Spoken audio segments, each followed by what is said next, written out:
श्री कृष्ण जी कहते हैं कि मेरे भी कई जन्म हो चुके हैं, तुम्हारे भी कई जन्म हो चुके हैं, ना तो यह मेरा आखिरी जन्म है और ना यह तुम्हारा आखिरी जन्म है।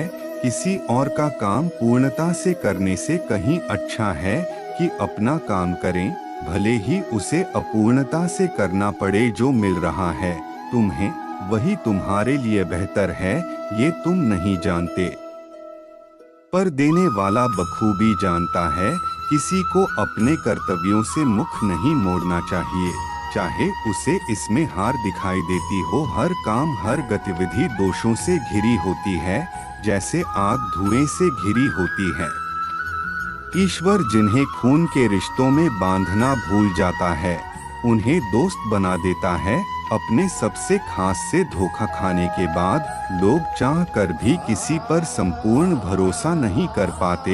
यही सत्य है। अहंकार तब उत्पन्न होता है जब हम भूल जाते हैं कि प्रशंसा हमारी नहीं, हमारे गुणों की हो रही है। व्यक्ति जो चाहे बन सकता है, यदि विश्वास के साथ इच्छित वस्तु पर लगातार चिंतन करे। जो रास्ता ईश्वर ने आपके लिए खोला है, उसे कभी भी कोई बंद नहीं कर सकता।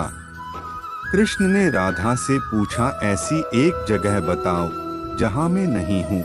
राधा ने मुस्कुरा के कहा, बस मेरे नसीब में इस दुनिया में सब कुछ खोने योग्य है, केवल ज्ञान पाने योग्य है। इच्छाओं का त्याग करना ही खुशी का सबसे बड़ा कारण है। प्रबुद्ध व्यक्ति सिवाय ईश्वर के किसी और पर निर्भर नहीं होता। ज्यादा हंसने और बोलने वाला व्यक्ति अगर चुप हो जाए तो मान लेना वह भीतर से टूट चुका है। जो दूसरों की तकलीफों को समझते हैं, जिनमें दया है, दिल से अच्छे हैं, उन्हें दोबारा जन्म लेना नहीं पड़ता। निर्बलता अवश्य ईश्वर देता है, परंतु मर्यादा मनुष्य का मन खुद निर्माण करता है। धर्म केवल रास्ता दिखाता है, लेकिन मंजिल तक तो कर्म ही पहुंचाता है।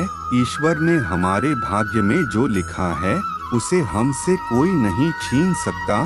लेकिन अगर हमें अपने ईश्वर पर सच्चा भरोसा है, तो हमें वो भी मिल सकता है जो हमारे भाग्य में नहीं लिखा होता। इंसान का मुश्किल वक्त उसके लिए एक दर्पण की तरह होता है, जो हमारी क्षमताओं का दर्शन हमें करवाता है।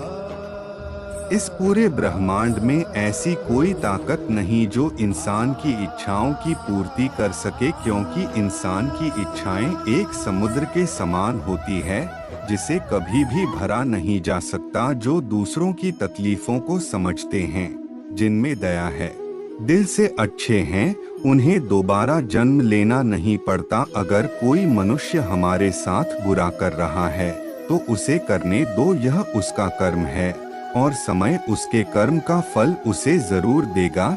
लेकिन हमें कभी भी किसी के साथ बुरा नहीं करना चाहिए, क्योंकि यही हमारा धर्म है। दुष्ट लोग अगर समझाने मात्र से समझ जाते तो यकीन मानो महाभारत कभी ना होता। जो हुआ वह अच्छा हुआ, जो हो रहा है वह अच्छा हो रहा है, जो होगा वह भी अच्छा ही होगा।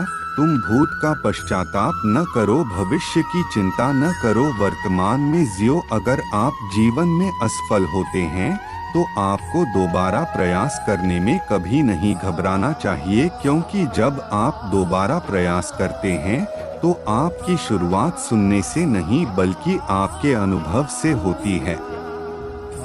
जिंदगी में सदैव अवसरों का आनंद लेना चाहिए, लेकिन किसी के भरोसे को तोड़कर नहीं। इस संसार में मनुष्य किसी भी रूप में बड़ा नहीं होता, बल्कि मनुष्य के पीछे जो ताकत खड़ी होती है वो ज्यादा बड़ी होती है। मनुष्य अपने सच्चे हृदय से जो दान दे सकता है, वह अपने हाथों से नहीं दे सकता। और मौन रहकर हम जो कह सकते हैं, वह हम अपने शब्दों से नहीं कह सकते। अंत काल में जो मनुष्य मेरा स्मरण करते हुए देह त्याग करता है, वह मेरी शरण में आता है। इसलिए मनुष्य को चाहिए कि अंत काल में मेरा चिंतन करें। जिस व्यक्ति के पास संतुष्टि नहीं है, उसे कितना भी मिल जाए वह असंतुष्ट ही रहेगा। यदि आप किसी के साथ मित्रता नहीं कर सकते हैं तो उसके साथ शत्रुता भी नहीं करना चाहिए। जब आपके जीवन के चारों ओर हताशा और निराशा हो, जब दुखों ने आपको हर जगह से घेर रखा हो, तब आप सच्चे मन से कृष्ण जी के नाम का दीपक जलाना और अपना सब हाल श्री कृष्ण को सुना देना। श्री कृष्ण स्वयं आपके सब दुख हरने आएंगे।